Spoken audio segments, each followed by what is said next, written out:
Mapagpalang araw sa ating lahat. Ako ang inyong lingkod, Elijah Paul John Valdez. Welcome sa ating daily devotions. Ating verse for today ay nasa Genesis chapter 1 verse 28. Sinasabi dito na, at sila'y binasbasan ng Diyos, at sa kanila'y sinabi ng Diyos, kayo'y magpalaanakin at magpakarami. Kalatan ninyo ang lupa at ang inyong supilin.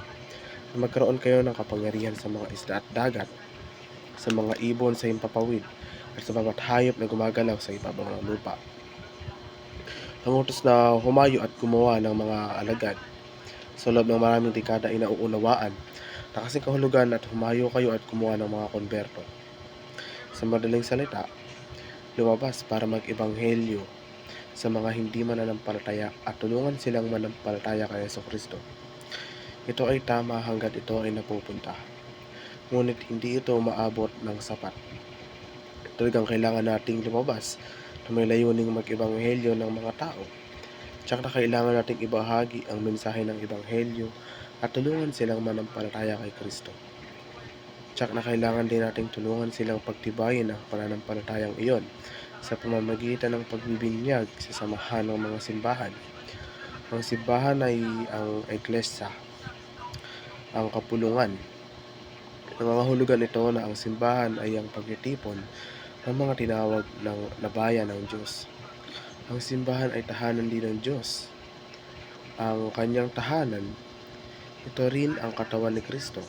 Ang ibig sabihin ng ang simbahan ay ang buhay na pagpapahayag ni Kristo. Ang simbahan din ang nobya ni Kristo. Ang ibig sabihin ng simbahan ay kanyang pag-ibig at kasiyahan. Bilang karagdagan sa lahat ng aspetong ito, ang simbahan din ang kaharian. Nangangahulugan ito na ang simbahan ay ang paghahari ng Diyos sa pamamagitan ni Kristo. Ang simbahan ay ang pamamahala ni Kristo bilang isang hari. Ang pagsulong sa kaharian ng Diyos ay iba sa pagsusulong ng interes ng isang denominasyon.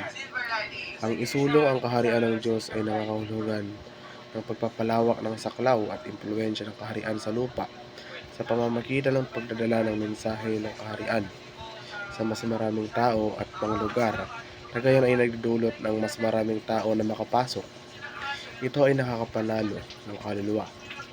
Kasama rin sa pangangaral ng ebanghelyo ang pagpapakita ng kapangyarihan ng Diyos na nagpapagaling, nagpapalayas ng mga demonyo at mga tanda ng kababalaghan. Pinatawan ng mabuti ang kaharian ng Diyos. Maging mabuting embahador ni Kristo. Lumiwanag na gayon ang inyong ilaw sa harap ng mga tao, upang makita nila ang inyong mabubuting gawa at luwalhatiin nila ang iyong Ama na nasa langit. Sinabi ni Jesus sa talatang 14 na ang mga naniniwala sa Kanya ay ang liwanag ng mundo at isang lungsod na nasa ibabaw ng burol ay hindi maitatago. Dapat mayroong pagkakaiba sa pagitan ng mga anak ng liwanag at ang mga anak ng kadiliman. Sinabi ni Apostol Pablo, dapat kayo, mga kapatid, ay wala sa kadiliman, upang sa mga araw na ito ay abutan kayo na parang magnanakaw. Kayong lahat, yung mga anak ng liwanag at mga anak ng araw, hindi tayo sa gabi o sa kadiliman. Ganon din ang sinabi ni Apostol Pedro, mamuhay kayo ng gayong mabubuting pamumuhay sa gitna ng sa mga pagano na bagamat inaakusahan nila kayo ng paggawa ng mali. Makikita nila ang inyong mabubuting gawa at luwalhatiin nila ang Diyos sa araw na dalawin nila tayo upang sulong ang kaharian ng Diyos sa lupa. Ang mga mananampalataya ay dapat mamuhay bilang anak ng liwanag. Dapat silang kumatawan ng mabuti kay Jesus bilang kanyang mga embahador. Si Pablo ay isang embahador ni Kristo at bawat mananampalataya ay dapat na. Muli, ako ang inyong lingkod, Elijah Paul John Valdez, at dito na nagtatapos sa aking daily devotions.